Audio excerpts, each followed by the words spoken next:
নমস্কার বন্ধুরা, আমার নতুন ব্লগে আপনাদের সবাইকে স্বাগত জানাই। আশা করছি ভালো আছেন সবাই। আমরাও কিন্তু শিলিগুড়ি শহরে খুব ভালো আছি। আমার বারান্দা বাগানে একেবারে যথার্থ অর্থে ফাল্গুন চৈত্র বসন্তকাল বসন্তকাল হয়েই রয়েছে। তবে মজার ব্যাপার হচ্ছে ফুলগুলো কিন্তু শীতের। তার মানে এই মুহূর্তে আমার বারান্দা বাগানে আপনার শীত, বসন্ত এবং গ্রীষ্ম তিনটেই একসাথে রয়েছে। কিন্তু পিটুনিয়াগুলো শীতের ফুল, কিন্তু বসন্তকালের মতোই তো রং ছড়াচ্ছে এবং এখন বসন্তকালই, কিন্তু আর একদিকে কিন্তু গরমের ফুলও ফুটতে শুরু করে দিয়েছে। 3 ঋতুর সমাহারে আমার বারান্দা বাগান একদম জমজমাট। মাঝখানে একবার দেখেছিলাম স্পাইডার প্ল্যান্টে কি সুন্দর সুন্দর ফুল হয়, সেবার বলেছিলাম মাকড়সারও কি সুন্দর সৌন্দর্য। আর আজকে দেখুন, এত মিষ্টি দেখতে একটা ফুল, এটা যখন ফলে পরিণত হবে তখন কি মারাত্মক ঝাল হয়ে যাবে। এটা লঙ্কা ফুল, কি সুন্দর দেখতে দেখুন। আর এই যে বেলকুড়ি ফুটতে শুরু করে দিয়েছে, ইতিমধ্যে 2টো ফুটেও গেছে। বারান্দা বাগান একেবারে ম করে গন্ধে। আর হাইড্রেনজিয়া তো নিজের খেয়ালে ফুটেই চলেছে। তার উপর আজকে আবার মিশো থেকে এইটা ডেলিভার করে দিয়ে গেল। আমি অর্ডার করেছিলাম, এটাই বোগেনভেলিয়া, আর্টিফিশিয়াল বটে, তবে দেখতে ভারী সুন্দর। তবে এটা বারান্দা বাগানের জন্য নয়, এটা ওই আমার হাজব্যান্ডের যে র্যাকটা, বুক র্যাকটা, সেটার মাথার উপরে ভেবেছি রাখবো। আর বহুদিন ধরে এই একখানা জিনিস ঘুরেই রয়েছে, এইটাকে একটুখানি ঘুরিয়ে দিই। এই কথাটা তো আমার মনের কথা। অনেকদিন তিনি পেছন দেখিয়ে বসেছিলেন, তাই জন্য আজকে ভাবলাম না, একেবারে টঙের ওপর উঠে, অর্থাৎ ল্যাডারে একদম ওপরের দিকটাতে উঠে এটাকে ঘুরিয়ে দিলাম। মাথা ঘুরছিল বন্ধুরা, অনেক বেশি ওপরে চড়ে গেছিলাম। তো যাই হোক, তারপরে এই যে বোগেনভেলিয়াটাকে এখানে রেখে দিলাম। এই দিকটায় সূর্যালোকটা আসছে তো, সেজন্য এই দিকটাই ভালো লাগছে। আরও বেশি ভালো লাগতো সামনের দিকে দিলে, আর উল্টো দিকে আর একটা হলে আরও বেশি ভালো লাগতো, কিন্তু ঠিক আছে, আপাতত একটাই ঠিক আছে। আর এই যে অন্নপূর্ণা পুজোর আগে আমাদের সমস্ত পর্দাগুলো কাচা চলছে, সেগুলোই। আর যা এখন রোদ্দুরের অবস্থা, তাতে করে দিনের কাপড় তো দিনে শুকোচ্ছে না, আর মেশিনে তো চিপে নেওয়া হচ্ছে না, যার ফলে এগুলো এখন একটুখানি শুকোতে সময় লাগছে। আর আমি শুকোনোর পর না ওইটাকে ওই ঘরে ঢুকিয়ে রাখি, কারণ 2টো র্যাক এখানে যুদ্ধ হয়ে যায়। তারপর গাছগুলো যতই বৃষ্টি বাইরে পড়ুক, বারান্দা বাগানের গাছে তো আমার মোটেই খুব একটা বাইরে থেকে জল আসে না, ওই একটু ছাঁটের বৃষ্টি হলে যেটুকু আসে, আর ছাঁটের বৃষ্টি হয়ই বা কতটুকু, যার ফলে গাছে আমাকে জল দিতেই হয়। তার উপরে হয়েছে জবা গাছে মিলিবাগের আক্রমণ, সবগুলো ভালো করে ধুয়ে দিই।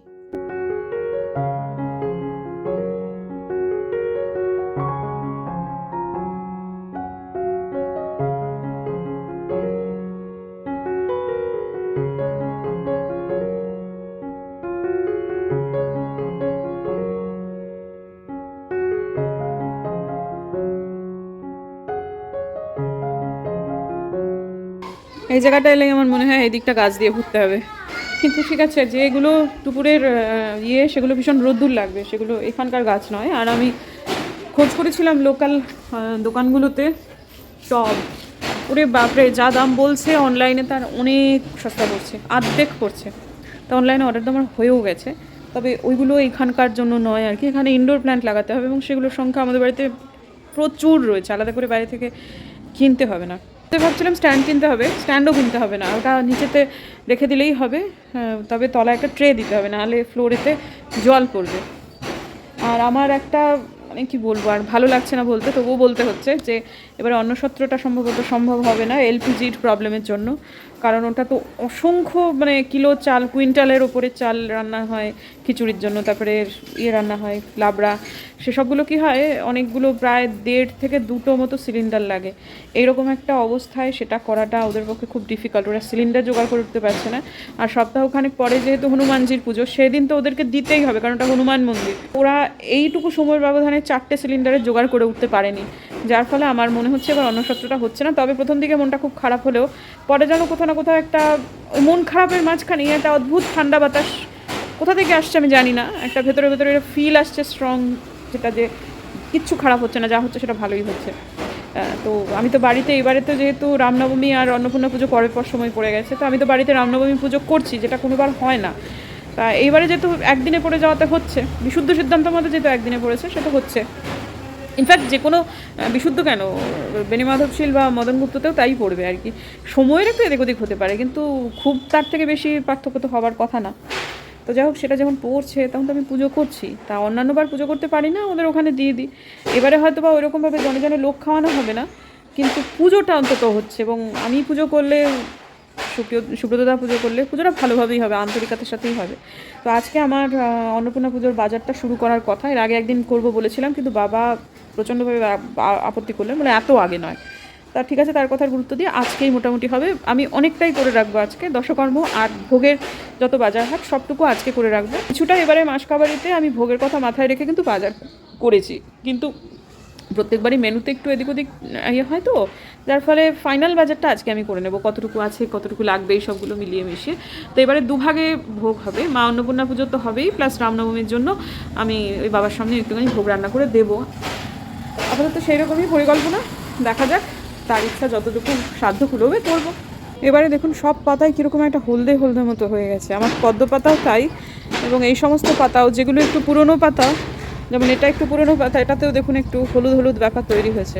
সেটা হচ্ছে অনেকদিন ভালো সেরকম রোদ্দুর হচ্ছে না, কিন্তু একেবারে হচ্ছে না তেমনটাও কিন্তু নয়, কিন্তু কেন এরকম হচ্ছে জানি না। তবে আবার বাগানের গাছে দেখুন সেরকম কিন্তু কিছু নেই, কিন্তু আমার টবের গাছগুলো কেন যে এরকম সাদাটে হয়ে যাচ্ছে কে জানে। অন্নপূর্ণা পুজোর আগে ক্লিনিংটা মোটামুটি আমাদের শেষের পথে, কালকে রান্নাঘরটা হবে, তাহলেই হয়ে যায় একদম। ওই 100% তো পুরোপুরি কখনই বলা যায় না 100% হয়েছে, মোটামুটি 95% হয়ে যাবে। সমস্ত পর্দা টর্দাগুলো তো ভাগে ভাগে ভাগে ভাগে কাঁচা হয়ে গেছে, আজকে শেষ ভাগের পর্দাও চোবানো আছে, তারপর সেগুলো সমস্ত কেচে ধুয়ে নিয়ে পরে একদম হয়ে যাবে। কালকে রান্নাঘরটাই বড় কাজ, ওটা হয়ে গেলেই হয়ে গেল। ওটা একটু বন্ধ করা যাবে, ওটাকে একটু বন্ধ করা যাবে আলপনাদি? কোনটা? টিভিটা? কচি পাটের ঝোল।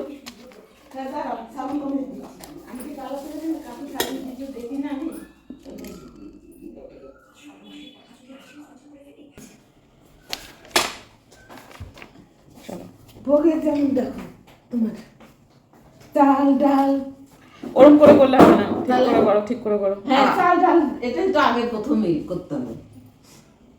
আর শুনো, ভাত কি ঘরের চাল দিয়ে হবে? আমার কথাটা শোনো, কি কি মেনু হবে সেটা আগে বলো। সেটা বলো, তুমি কি কি করতে চাও? কি কি করতে চাই? ভাত তো হবে, মাকে তো ভাতে বসিয়ে পুজো করতে হবে। তো অন্ন তো করতেই হবে। হ্যাঁ, ভাত, খিচুড়িটা পরে। ভাত খিচুড়ি না, খিচুড়ি একসাথে, ওই বাবাকে ভোগ দিতে হবে না, একই সাথে রামদার করে ভোগ হবে। হ্যাঁ, খিচুড়ি, আচ্ছা 3 হচ্ছে লাবড়া, পায়েস, লুচি, লুচি, খিচুড়ি, চাটনি, লাবড়া, তারপরে লাবড়া, 5 রকম ভাজা। 5 রকম ভাজা তো মাকে সে তো দাঁড়াও, ভোগে দিতেই হবে। 5 রকম দাও, 3 রকম দাও, দিতেই হবে। আমি আমার শাশুড়ি মার কাছে শিখেছি ফর্দ করার একটা দারুণ কৌশল। প্রথমে আগে মেনু ডিসাইড করে নিতে হয়, তারপর মেনু ধরে ধরে, ধরুন পায়েস করতে কী কী লাগবে, এই জিনিসপত্র লাগবে, তারপর সেগুলো ইনগ্রিডিয়েন্টগুলো যদি লিখে নেওয়া যায়, তারপর ওই মেনু ধরে ধরে যদি ফর্দ করা যায়, তাহলে ফর্দতে কোনো জিনিসপত্র বাদ যায় না। কিন্তু আলপনা দিয়েও এটা জানে, কিন্তু ছড়িয়ে ফেলে, আর বড্ড বেশি গপ্পু তো, কথা বেশি বলতে বলতে সব জিনিসপত্র ঘেঁটে যায়।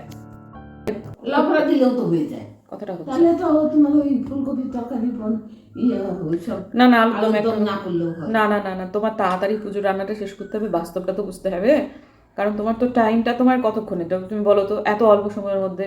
ওটা মা যা চাইলে ঠিক হয়ে যাবে। আরে হবে রে বাবা, হবে, প্রত্যেক বছরই তো হয়, এক এক বছরে একটু দেরিতে হয়। ওই যে আমাদের শুরু করতে হবে তাড়াতাড়ি। আর কিছু করতে হবে কিনা বলো, বকবক না করে। না, আর কিছু ভাত, খিচুড়ি, লাবড়া, পায়েস, লুচি, চাটনি, 5 রকম ভাজা, ডাল, আলুর দম। ব্যাস হয়ে গেল। এরপর বলো, এবার দেখো হিসাব করতে সুবিধা হবে। 5 রকমের ভাজা কি কি করবে? শাক, আলু ভাজা, মিষ্টি কুমড়ো ভাজা, আলু, পটল ভাজা, দাঁড়াও, বেগুন ভাজা। চুপ চুপ চুপ, বক বক বক বক বক বক। আলু, মিষ্টি কুমড়ো, তারপর কি বললে? বেগুন। দেখো, মিষ্টি কুমড়ো লিখছিনি, আলু, বেগুন, আলু হয়ে গেছে, আর কি? এই তো, হ্যাঁ, পটল, ব্যাস হয়ে গেল, ব্যাস। আর না না না, আর শাক, 5 রকম হয়ে গেল। শাক, আলু, মিষ্টি কুমড়ো, বেগুন, পটল। ঠিক আছে। ভাজার জন্য অনেক কিছুই দেওয়া যায়, কোনো 12 রকম ভাজাও দেওয়া যায়।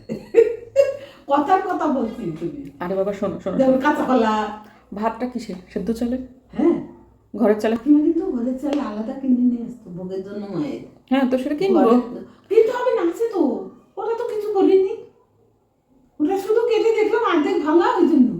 ভাঙা চাল তোমাকে পাগল হয়েছো? আরে ওরকম না, না, না, না, fried করো rice না। করা যায় না ওরকম, দেখাচ্ছি তো। না না, ভাঙা চাল দেওয়া যাবে না। ও ছাড়ো, ওটা ফ্রাইড রাইসের চাল, আমি বাসমতি চাল কিনে আনছি ভাই। হ্যাঁ, তাহলে তাই নিয়ে এসো। কতটা লাগবে? আলপনাদি এই ব্যাপারে এক্সপার্টের থেকেও বেশি যদি কিছু হয় তাহলে তাই। আর ভোগের রান্না আলপনাদির হাতে বন্ধুরা, মানে আমার শাশুড়ি মা নিজে হাতে তৈরি মানুষ তো, ভোগের রান্নায় আলপনাদি অতুলনীয়। আর মা অন্নপূর্ণার প্রতি আলপনাদির ভক্তি তথা বিশ্বাস অপরিসীম। কোনোদিনও যদি সামনে মাইকটা ধরতে পারি বা ক্যামেরাটা ধরতে পারি, আলপনাদি নিজের জীবনের ঘটনা বলবে যে মা অন্নপূর্ণা তার জীবনে কী কৃপা করেছেন। এই পুজোটা নিয়ে যতটা এক্সাইটেড আমি, তার থেকে অনেক বেশি আলপনাদির নিজে। আপনাদের একদিন শোনাতেই হবে আলপনাদির জীবনে অনেক কিছু কিন্তু ঘটেছে এই অন্নপূর্ণা পুজো মানে নিয়মিত করার পর থেকে। অনেক দিন ধরেই তো ভোগের রান্নাটা করছে। আগে ভোগের রান্না করতেন আমার শাশুড়ি মা আর আলপনাদি মিলিয়ে, কিন্তু এখন আলপনাদিই করছে এবং দারুণ সুন্দর করছে। ভোগেরটা হয়েছে, এবার দশকর্মাটা একটুখানি মেলাতে হবে, কারণ কিছু কিছু জিনিস ঘরে আছে, তো সেই জন্য আবার একবার নিচে যাচ্ছি। আমাদের এখন ঠাকুর ঘরে না বসে দেখলে হবে না, অনেক জিনিসপত্র আছে। এবারে তো ভোগের জিনিস তো লাগবেই না, ওই তো 4-5টা জিনিস লাগবে মাত্র। তো সবই এবারে মাসকাবারির সময় আমি করে নিয়েছিলাম না, মানে অনেকটাই যতটুকু মাথায় ছিল। তো যাও, সামান্য কিছু জিনিস কিনতে যেতে হবে, ভালোই। গোপালের একটা জামা কিনতে হবে, মাথায় অনেক কিছুই রাখতে হবে। আমার লাল পাড় সাদা শাড়ি লাগবে। যখন পুজো করছে তখন হঠাৎ করে পেছনে অনেকগুলো এসে ওই দেখুন রেখে দিয়ে গেছে। এই যে টমেটো গাছের, হ্যাঁ দেখো পুরো শীতকাল ফেরত চলে এসেছে। শীত বস্ত্র ছাড়া বাইরে যাওয়ার কথা ভাবাই যাচ্ছে না। স্নেহের স্বভাব অকারণে অনিষ্ট চিন্তা করা। আমার গর্ভধারিণীর নতুন এক চিন্তা শুরু হয়েছে সেই কারণেতেই, মানে অতিরিক্ত স্নেহজনিত কারণে। সামনে ভোট আসছে তুতি, এখন কিন্তু একটুখানি টেনশনের আবহ তো। আর তুই তো বলছিস ওই ভুল করে একবার বলেছিলাম মাথার ওপর অনেক হেলিকপ্টার ঘুরে বেড়াচ্ছে, তো সেটাতে বুঝতেই তো পারছিস। এখন ওই সন্ধেবেলায় না বিশেষ করে বাজার টাজারগুলো যাস না, যা করবি দিনের বেলায় করবি, আর একদম ভরা ভর্তি রাস্তা দিয়ে হাঁটবি। মানে ওই পাড়ার যে ফাঁকা ফাঁকা গলিগুলো সেগুলো দিয়ে মোটেই যাবি না। তা আমি মাকে সন্তুষ্ট করার জন্য বলছি ঠিক বলেছো মা, একদম ঠিক বলেছো, আমি মোটেই করব না। তো মায়ের সত্যবাদিনী বালিকা, তিনি তো একেবারে বালিকা না, এখন তো মহিলা। যাই হোক, তিনি ভীষণ সত্যবাদ ভাস করে তিনি একেবারে ফাঁকা রাস্তা দিয়ে হেঁটে হেঁটে আমি সুভাষপল্লী বাজারেতে যাচ্ছি। আশা করছি মা অন্নপূর্ণা আমায় ক্ষমা করবেন। তো এখন আমি যাচ্ছি হচ্ছে ওই সুভাষপল্লী বাজার পেরিয়ে রবীন্দ্রনগরের কাছে জয়ন্তী স্টোর্স বলে একটা দশকর্মার দোকানে। এই দোকানটা খুব ভালো দোকান, মানে খুব ভালো জিনিসপত্র পাওয়া যায়, রিজনেবল রেটে পাওয়া যায়, সব পাওয়া যায়। মানে অনেক দশকর্মা দোকানে কিছু পাওয়া যায় কিছু পাওয়া যায় না, কিন্তু এই দোকানটাতে সব কিছু পাওয়া যায়। আর ভদ্রলোক খুব ভালো, ভদ্র মহিলা যিনি থাকেন মানে এই দাদার স্ত্রী, তিনিও খুব ভালো। যাই হোক, এই যে আমি সবই ভালো হলো, এই পতাকাটা বড্ড কুঁচকে গেছে। তো তারপরে ওই দোকানেই ভেবেছিলাম নেবো, তা ভুলে গেছি। তো উল্টো দিকে আর একটা দোকান আছে জানেন, ছোট্ট দোকানটা, কিন্তু গোপালের জিনিসপত্র খুব সুন্দর পাওয়া যায়, একদম চৌকি করে না সামনেতেই রেখে দেয়। এত সুন্দর সুন্দর জামা পেলাম, আর এই ভদ্রমহিলা এত সুন্দর গাইড করে দিলেন আমাকে। আমি জামা আর পাগড়ির রং একই নিতে চাইছিলাম, উনি বললেন যে না, কন্ট্রাস্ট করে নিন, গোপালকে সুন্দর লাগবে। একটু কন্ট্রাস্টও নাও, বুঝেছো? একদম নীলে নীলে না নিয়ে না, তুতা নীল দিয়ে নাও, দেখতে ভালো লাগবে। বাই নীল নিয়েছো তো জামা, রানী যদি মুকুট পরাও আরও দেখতে বা রানী পরালে ভালো লাগবে, গ্রিন পরালে ভালো লাগবে। হ্যাঁ, ওনার কথা শুনেই আমি ওই রানী আর নীল রঙের জামাটাই নিলাম। ভালো লাগবে সত্যি আমার গোপালকে। অন্নপূর্ণা পুজোর দিন আমার গোপালটা একটু সুন্দর করে সাজবে না, সেদিন তো আমার গোপালকেও একটুখানি বসিয়ে রাখবো। বাড়িতে এত বড় পুজো হচ্ছে, আমার গোপালও তো দেখবে কেমন করে হচ্ছে, সব ঠিকঠাক হচ্ছে কিনা।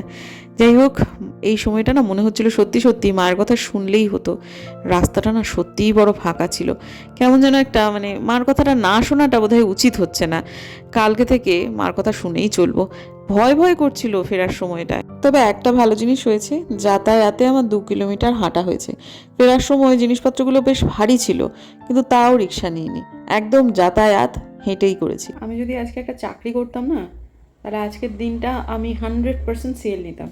কারণ আমার সকাল থেকে আজকে শরীরটা ঠিক লাগছিল না। আজকে কিন্তু আমার ব্লগ শুরু হয়েছে 2:30টার সময়, এবং এখন বাজে মোটামুটি ধরুন ওই 8:30 পৌনে 9টার মতো। তো যে দেখুন আমার প্রায় 15 মিনিটের কাছাকাছি একটা ব্লগ হয়ে গেছে। ব্লগিংয়ের এটা একটা সুবিধে, বাড়িতে থেকে আমি যা করছি বিশেষ করে লাইফস্টাইল ব্লগিংয়ের ক্ষেত্রে সেটুকু কিছুটা রেখে কিছুটা ঢেকে আমি কিন্তু ব্লগটা করে নিতে পারি। এটা একটা সত্যি বড় সুবিধা। আর তাছাড়া ব্লগ করতে আমার যেহেতু ভীষণ ভালো লাগে সেহেতু অনায়াসেই কিন্তু কাজটা আমার হয়ে যায়। কিন্তু অন্য যে কোনো প্রফেশনে থাকলে আজকের দিনটা কিন্তু আমি ছুটি নিতাম। একটা সময় কিন্তু আমি আজকে ভেবেছিলাম যে আজকে আমি ব্লগ করবো না, কিন্তু দেখুন সেই ব্লগ কিন্তু আমার হয়েই গেল। তো আমার শরীরটা খারাপ লাগার আর একটা কারণ ছিল, সেটা হচ্ছে এক তো কালকে খুব একটা মনোকষ্ট ছিল যে এত কিছু খেয়ে ফেললাম, কালকে চিট করে ফেললাম, এইসবগুলো নিয়েই আর কি। তাছাড়াও মাকে নিয়ে একটু চিন্তিত আমি কয়েকদিন থেকেই আছি, কারণ ঈদের আগে থেকে মমিনাদি ছুটিতে ছিল এবং কালকে পর্যন্ত মমিনাদি ছুটিতে ছিল। তা কালকে রাত্রে না আমার খুব মনটা খারাপ করছিল যে এই যে গেলাম, এত হই হুল্লাট করলাম, কোথাও না কোথাও মা নেই এখানে, আমার এরকম মনে হচ্ছিল। আমি কালকে ব্লগেতে বলেছিলাম আমার মনটা মা মা করছে, কিছু ভালো লাগছে না। এটা এই কারণেতেই হচ্ছে যে কালকে যখন মা আমাকে ফোন করেছিল তখন মা বলছেন যে ভালো থাকিস মা, মানে জন্মদিনের উইশ যখন এমনিতে অনেকবারই হয়েছে কথা, কিন্তু ওই জন্মদিনের উইশ করার জন্য যখন বলছিলেন ভালো থাকিস মা, মেয়ে নিয়ে স্বামী নিয়ে শ্বশুর নিয়ে ভালো থাকিস, তখন আমি বললাম কেন মেয়ে নিয়ে স্বামী নিয়ে শ্বশুর নিয়ে কেন মা, মাটা কোথায় যাবে আমার? তো তখন বলছে না মা তো অনেক দূরে থাকে। মানে এটা আমার মনে চিরকালের বড় কষ্ট। মানে এই একটা অদ্ভুত, এমন যদি হতো যে আমার মায়ের আশপাশে অনেক আত্মীয় স্বজন আছে, যে আশপাশে অনেক লোক আছে যারা মায়ের অত্যন্ত সুহৃদ, মা দিনহাটাতে এমন একটা জায়গা না, আমাদের কোনো রিলেটিভস না, এখন শহরাঞ্চলের বাড়িতে কেই বা কার খোঁজ রাখে, এরকম একটা অবস্থানে আমার মাকে রেখে এই ৭৭ বছর বয়সে আমার এটা যে মনোকষ্টের জায়গা সেটা নতুন কথা নয়। তো তারপরে এইসবগুলো নিয়েই মাথায় কালকে চলছিল, তারপরে রাত্রেবেলা ঘুম হয়নি। তারপর বোধিসত্ত্ববাবু আজকে কলেজে গেছেন, তার কলেজে আজকে ন্যাশনাল সেমিনার আছে অন্য একটা সাবজেক্টে, হিস্ট্রি, কিন্তু তিনি আসতে পারবেন না, স্বাভাবিক, কলেজে এত বড় একটা কাজ। তো বিভিন্ন গেস্ট এসেছে, তাদেরকে নিয়ে বিভিন্ন ওর কলিগরা আর কি, মানে এটা সব মিলেই তো কাজটা হয়, যে ডিপার্টমেন্ট অর্গানাইজ করছে তাছাড়াও এদিক ওদিক ডিপার্টমেন্ট সবাই একেবারে সমান তালে একটা পরিবারের মতো কাজটা হয়। তো কাজেই তাদের তো অনেক বেলা পর্যন্ত সেমিনার হয়েছে, কাজেই তাদের পাহাড়ের রাস্তা দিয়ে ফেরা সম্ভব নয়। আবার ফিরলে কী হবে, কালকে আবার ভোরবেলায় উঠে যেতে হবে, কাজেই তিনি আজকে ওখানেই থাকবেন। তো সেটা আমার শ্বশুরমশাইয়েরও মানসিক ব্যাপার একটা চিন্তা আছে, আমাদেরও আছে, সব মিলিয়ে মিশিয়ে আমার খুব শরীরটা খারাপ করছিল সকালবেলায় উঠে। ভোরবেলায় উঠেছি, তারপরে আবার হয়তো ২-৩ ঘন্টাও ঘুম হয়নি, ২ ঘন্টা পুরোপুরি ঘুম হয়নি, তার মধ্যে আবার উঠেছি, সে বেরিয়ে গেছে, এসবগুলো টিয়ে টিয়ে। তো যাই হোক, তারপরে একটু বেলার দিকে চান টান হলো, পুজো হলো, মনটা যেন একটু ঠিকঠাক লাগলো, মনে হলো না এবার ব্লগটা শুরু করি। দেখি না কতটুকু হয়, 10 মিনিট হলে 10 মিনিটের ব্লগ দেবো। কিন্তু এখন যখন বসে এখন একটু এডিট করতে গেছি তখন দেখছি ও মা বেশ দিব্য হয়ে গেছে, তো প্রায় 15 মিনিটের কাছাকাছি ব্লগ হয়েই গেছে। তো এখন এই যে আলপনাদি একটু চা দিয়েছে, পড়ে গেছে আলপনাদি, এখন আলপনাদি একটু বাদে বেরিয়ে যাবে। তো আমি আজকে ওই ভোগেরটা আর করছি না, ওটা ব্লিঙ্কিট করে নেবো। আমাকে তাই বলে দিল যে এত অল্প জিনিস লাগবে যে ওটুকুর জন্য আর তোমার বেরিয়ে কাজ নেই, ওটা তুমি ব্লিঙ্কিটে করে দাও। তা সেটা আমি কালকেই করে দেবো। আর কালকে সামান্য কিছু কেনাকাটা বাকি আছে, ফল টলগুলো কালই কিনে রাখবো, কারণ পরশুদিন আমার একটা অন্য কাজ আছে, যার ফলে পরশুদিন আমি বেরোবো না এইসবগুলোর জন্য, বা বেরোলেও ঘরের কিছু কাজকর্ম সেগুলো একটু করতে হবে, এইসবগুলো মিলিয়ে মিশিয়ে কালকেই ফলটা কিনে আনবো। একবারে আমি পরশুদিন বিকেলবেলায় কিনবো হচ্ছে কলাটা, কারণ কলাটা এতদিন থাকবে না, বাকি অন্যান্য ফল একটু থেকে যাবে। তো চলুন বন্ধুরা, দেখা হচ্ছে বরং কালকে একটা নতুন ব্লগে। আজকে ব্লগটা আমি সর্বসাকুল্যে ছোটোই রাখলাম। যদি আমার ভিডিও ভালো লাগে তাহলে প্লিজ সাবস্ক্রাইব করবেন, পাশে নোটিফিকেশন বেলটাকে অন করবেন, অবশ্যই লাইক করবেন।